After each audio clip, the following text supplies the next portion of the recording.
আসসালামু আলাইকুম। সপ্তম শ্রেণীর শিক্ষার্থী বন্ধুরা, তোমাদের সকলকে আমার চ্যানেলে স্বাগতম জানাচ্ছি। সেই সাথে স্বাগতম জানাচ্ছি আজকের এই গণিত ক্লাসে। এখন আছি তোমাদের গণিত বইয়ের 19 পৃষ্ঠায়। আজ আমরা তোমাদের গণিত বইয়ের 2.2 সমানুপাত বিষয়ক অঙ্কগুলো সমাধান করব। বন্ধুরা, তোমরা যারা আমার চ্যানেলটি সাবস্ক্রাইব করেছো, তোমাদেরকে অনেক অনেক ধন্যবাদ। আর যে সকল বন্ধুরা সাবস্ক্রাইব করনি, তারা সাবস্ক্রাইব করে আমার চ্যানেলের সাথে থেকো। মনে করি সোহাগ কোনো দোকান থেকে 10 টাকা দিয়ে একটি চিপসের প্যাকেট এবং 25 টাকা দিয়ে 1 কেজি লবণ কিনল। এখানে লবণ ও চিপসের দামের অনুপাত হলো 25:10। 25 হলো পূর্ব রাশি এবং 10 হলো উত্তর রাশি। 25:10কে আমরা লঘিষ্ঠ আকারে প্রকাশ করতে পারি। উভয়কে যদি 5 দিয়ে ভাগ দিই, তাহলে 5 পাঁচা 25, 5 দুগুণে 10। আমরা লিখতে পারি 5:2। আবার সোহাগদের শ্রেণীতে শিক্ষার্থীর সংখ্যা হলো 70 জন। এদের মধ্যে ছাত্র হলো 50 জন এবং ছাত্রী হলো 20 জন। 50 আর 20 মিলে হয় 70 জন। এখানে ছাত্র ও ছাত্রী সংখ্যার অনুপাত 50:20। এখন এই অনুপাতের 5-এর শূন্য এবং 2-এর শূন্য যদি কেটে দিই, তাহলে হলো 5:2। উভয় ক্ষেত্রে অনুপাত দুটি সমান। লবণ ও চিপসের অনুপাত হলো 5:2। ছাত্র ও ছাত্রী সংখ্যার অনুপাত হলো 5:2। অতএব আমরা বলতে পারি 25:10 সমান 50:20। এই অনুপাতে 4টি রাশি আছে। এই 4টি রাশি একটি সমানুপাত তৈরি করেছে। প্রথম রাশি হলো 25, দ্বিতীয় রাশি 10, তৃতীয় রাশি 50 এবং চতুর্থ রাশি 20। আমরা লিখতে পারি প্রথম রাশি অনুপাত দ্বিতীয় রাশি সমান তৃতীয় রাশি অনুপাত চতুর্থ রাশি। 4টি রাশির প্রথম ও দ্বিতীয় রাশির অনুপাত এবং তৃতীয় ও চতুর্থ রাশির অনুপাত পরস্পর সমান হলে রাশি 4টি একটি সমানুপাত তৈরি করে। সমানুপাতের প্রত্যেক রাশিকে সমানুপাতি বলে। সমানুপাতি কাকে বলে আমরা জানলাম। পরীক্ষায় ছোট প্রশ্ন আসতে পারে, সমানুপাতি কাকে বলে। এখন পরবর্তী পৃষ্ঠায় যাই। 20 পৃষ্ঠায় আসলাম। সমানুপাতের প্রথম ও দ্বিতীয় রাশি সমজাতীয় এবং তৃতীয় ও চতুর্থ রাশি সমজাতীয় হবে। অর্থাৎ 4টি রাশি সমজাতীয় হওয়ার প্রয়োজন নেই। প্রত্যেক অনুপাতের রাশি দুটি সমজাতীয় হলেই সমানুপাত তৈরি হয়। সমানুপাতের প্রথম ও চতুর্থ রাশিকে প্রান্তীয় রাশি এবং তৃতীয় ও তৃতীয় রাশিকে মধ্য রাশি বলে। প্রান্ত রাশি কাকে বলে এবং মধ্য রাশি কাকে বলে আমরা জানলাম। সমানুপাতে সমান চিহ্নের পরিবর্তে 2টি কোলন বা 4টি ডট চিহ্ন ব্যবহার করা হয়। অতএব আমরা লিখতে পারি 25:10 সমানুপাত 50:20। আবার প্রথম রাশি অনুপাত দ্বিতীয় রাশি সমান তৃতীয় রাশি অনুপাত চতুর্থ রাশি, বা প্রথম রাশি ভাগ দ্বিতীয় রাশি সমান তৃতীয় রাশি ভাগ চতুর্থ রাশি। এখন প্রথম রাশিকে চতুর্থ রাশি দ্বারা গুণ করতে পারি, আবার দ্বিতীয় রাশিকে তৃতীয় রাশি দ্বারা গুণ করতে পারি। এখন ত্রৈরাশিক। আমরা জানি প্রথম রাশি গুণন চতুর্থ রাশি সমান দ্বিতীয় রাশি গুণন তৃতীয় রাশি।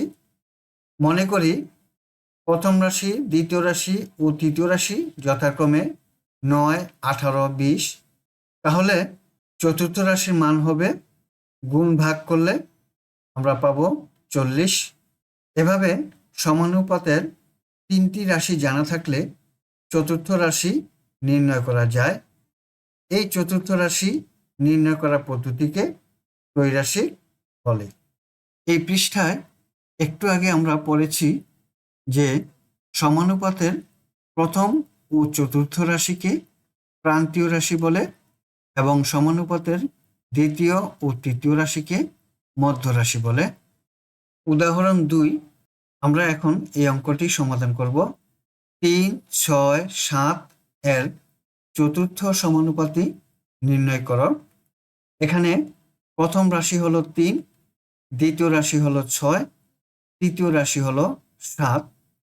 আমরা জানি প্রথম রাশি গুণ চতুর্থ রাশি সমান দ্বিতীয় রাশি গুণ তৃতীয় রাশি। প্রথম রাশির মান 3, চতুর্থ রাশির মান নির্ণয় করব। দ্বিতীয় রাশির মান দেওয়া আছে 6, তৃতীয় রাশির মান দেওয়া আছে 7, বা চতুর্থ রাশি সমান 6 গুণন 7, 3 দিয়ে ভাগ দিই, কাটাকাটি করলে 7 দুগুণে 14। নির্ণয় চতুর্থ সমানুপাতি হলো 14। এখন 21 পৃষ্ঠায় আছি। উদাহরণ 3, 8, 7 এবং 14 এর তৃতীয় রাশি নির্ণয় করো। 4টি রাশির মধ্যে 3টি রাশির মান দেওয়া আছে। সমাধান: এখানে প্রথম রাশি 8, দ্বিতীয় রাশি 7 এবং চতুর্থ রাশি হলো 14। আমরা জানি প্রথম রাশি গুণ চতুর্থ রাশি সমান দ্বিতীয় রাশি গুণ তৃতীয় রাশি। প্রথম রাশির মান দেওয়া আছে 8, চতুর্থ রাশির মান দেওয়া আছে 14 সমান দ্বিতীয় রাশির মান দেওয়া আছে 7, তৃতীয় রাশির মান নির্ণয় করব। সুতরাং তৃতীয় রাশি সমান 8 গুণন 14 ভাগ 7। 14কে 7 দিয়ে ভাগ করলে হয় 2, 8 দুগুণে 16। তৃতীয় রাশি হলো 16। এই পৃষ্ঠায় কাজ দেওয়া আছে। নিচের খালি ঘর পূরণ করো। ক নাম্বার, খালি ঘর অনুপাত 9 সমানুপাত 16 অনুপাত 8। ক নাম্বার অঙ্কটি সমাধান করি।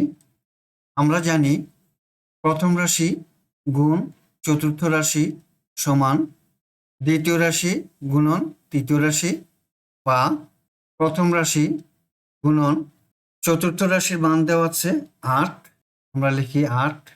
দ্বিতীয় রাশির মান দেওয়া আছে 9, 9 গুণন তৃতীয় রাশির মান দেওয়া আছে 16, লিখলাম 16।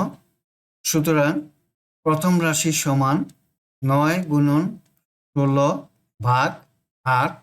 8 দিয়ে 16কে ভাগ করলে হয় 2, 9 দুগুণে 18। খালি ঘরে মান পেলাম 18, আমরা লিখি 18। এবার খ নাম্বার অঙ্কটি করব। 9 অনুপাত 18 সমানুপাত 25 অনুপাত খালি ঘর। খালি ঘরে সংখ্যা বসাবো। এটি হলো চতুর্থ রাশি। অঙ্কটি সমাধান করি। আমরা জানি প্রথম রাশি গুণন চতুর্থ রাশি সমান দ্বিতীয় রাশি গুণন তৃতীয় রাশি, বা প্রথম রাশির মান দেওয়া আছে 9, 9 লিখলাম গুণন চতুর্থ রাশির মান দেওয়া নেই, তাই লিখলাম চতুর্থ রাশি সমান দ্বিতীয় রাশির মান দেওয়া আছে 18, 18 লিখলাম গুণন তৃতীয় রাশির মান হলো 25, লিখলাম 25। আমরা এখন চতুর্থ রাশির মান নির্ণয় করব। তাহলে লিখি চতুর্থ রাশি সমান 18 গুণন 25 ভাগ 9। 9 দিয়ে 18কে ভাগ করলাম, 2 হয়। 25 আর 2 গুণ করলে হয় 25 দুগুণে 50। সুতরাং চতুর্থ রাশির মান হলো 50। খালি ঘরে বসাবো 50। বন্ধুরা, এতক্ষণ তোমাদের গণিত বইয়ে উদাহরণে দেওয়া ত্রৈরাশিক অঙ্কগুলো সমাধান করলাম। আশা করি তোমরা বুঝতে পেরেছ। আমার এই ভিডিও নিয়ে যদি তোমাদের কোনো মতামত থাকে তাহলে কমেন্টসের মাধ্যমে আমাকে জানাতে পারো। আজ বিদায় নিচ্ছি।